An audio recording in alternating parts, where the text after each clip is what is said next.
Hello and welcome. I am Ben the Best 5 and I'm coming at you with more Kerbal Space Program content. And this is episode 3 of my collaboration with Space Sheep, my second video because we're taking an alternate turns to add something to the Minmus colonization. What I am contributing to the base right now is in fact a fuel storage, because the base that was launched, it was launched with all the facilities required to build fuel on Minmus to resupply vehicles. However, built into it there were not many fuel tanks, which means that it can't hold that much fuel, and we figured we might want to, instead of turning on all the equipment every single time we want to refuel a new ship, we could just have a massive build-up of fuel, and we just use a little bit of it every single time we want to refuel, and we have to turn on the equipment every now and then. And that makes sense from a practical standpoint, because it reduces the workload on the radiators as well. As for the rocket I'm launching, it's actually a new rocket I've built for this very specific payload, just because it's a very big payload. However, it's not particularly heavy, so it kind of needed that larger booster diameter. However, it kind of didn't need all that fuel or whatever, so I made a new one which had like less kind of fuel than the other ones of this size I have, but it was still of that same diameter. We're also going to be performing a fairly normal recovery with it, and yes, it still works. Even though it's this big, you can still strap air brakes to it and enough parachutes that it will in fact just lower itself down to the ground if you give it a control module, the gear, so the brakes and the parachutes, and enough battery power. Battery power is important for these sorts of things. Anyway, so this is just me setting up my Minmus encounter. Kerbal Space Program recently has been a bit finicky with managing these sorts of things, where it does like it will tell you like your closest approach is here, and then it'll like suddenly show you like an approach on the opposite side, and then you start moving retrograde a bit, and then it switches around again. So that's never particularly helpful. So, and I encountered that issue, and I was able to combat it basically just by randomly guessing. And here I'm going to show a whole bunch of footage sped up to 25 times of exactly what that was. Yeah, it's pretty pretty crazy. Just getting stuff to work around the buggy in-game stuff. However, I was able to eventually get a workaround for it to work, and I was able to get a Minmus encounter, and then from there I was able to do that and burn for Minmus, and I actually overshot there a bit, but that's okay.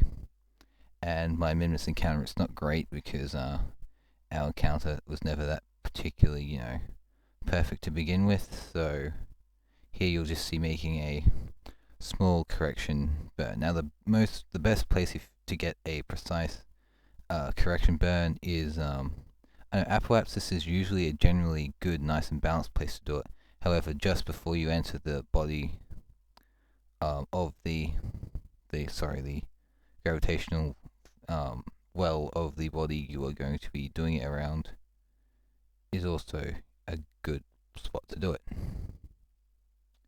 Anyway, here's me just executing the burn very nicely, and from here I also set up a maneuver node to insert myself into a nice circular orbit. You'll see here that I put myself into, now this was deliberate, I'm putting myself here into an almost equatorial orbit. That's just because the base itself is near the equator, but it's not quite on the equator. So if I go a little bit up and down with the equator, it means I'll definitely pass over it. However, if I'm near the equator, it means I'll get lots of close passes relatively frequently. And yes, what I'm doing here is I'm just waiting for enough orbits to happen that my spacecraft will in fact be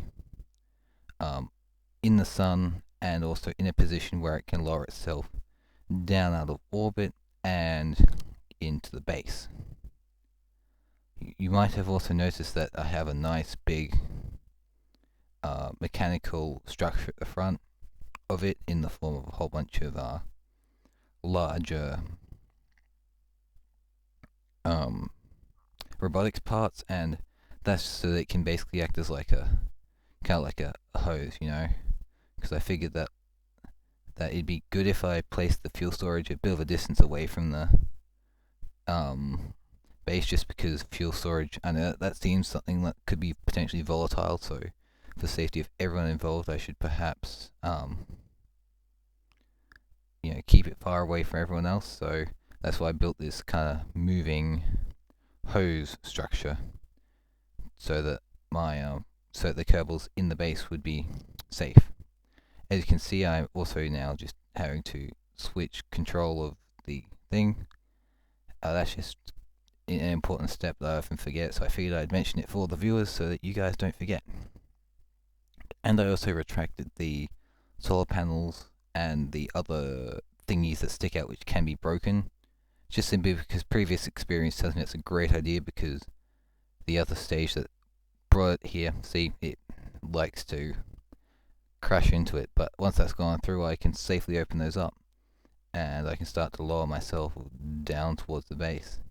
And in fact, about that stage there, I actually got to see it explode. I just pointed my camera over at the mountains where it was headed for, and I got to see a nice explosion. And I'm pretty sure I got it in during this rendition of my landing attempt. Maybe not. Maybe I forgot to do it this time on camera, because I did have to attempt this quite a few times.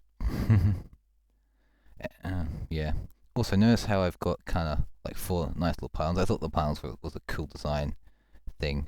Some of them aren't off-centered. That's just because the fuel itself is completely empty. Because it can refuel here, I figured there was no point in taking full fuel tanks, so it's light. However, the mechanical robotics at the front are pretty heavy, so I'm just having to offset that by putting one of the nice little pylons a bit further forwards than the other. As for actually heading towards the base and landing nearby it, what I did was I set it as a target and set it to, well, so the actual control bits are, I accidentally put them on backwards, but that's not a big deal, so I pointed away. I told it to target away from the target, which was actually towards it, and then I waited till the retrograde, which was actually prograde marker, to be pointing towards it, which meant I was heading directly for it, and at which point I could then use this little, because it's got plenty of fuel in it, because it's nice and light and the Terrier is very fuel lenient. So from there I was able to kind of use Minmus's low gravity to kind of hover around and perform small little controlled jumps, and kind of jump around the surface, or jump around the surface of Minmus until I was able to land my fuel tank storage a nice distance away from Kerbin, that it was from my base, from the base that we're doing with Space Sheep, that it could potentially so the hose system could reach it, no worries, but could still be a nice, realistic, explosive, safe distance away. And you'll see that distance, that spot where I landed it, turns out that was actually too far away, so I took it off and did another few bounces, again, this is another reason why Minmus is a great colonization location. You can perform a whole bunch of bounces like this if you want without chewing through your delta V. And delta V is a very, very scarce resource in a in a space world, so space universe, in outer space, in a vacuum, where you can't use, where you have to fly. And so, yes, that means that the base here, which I've done with Space Sheep, can have modules which perform nice little jumps like this and not run into any running out of delta V issues. Whew.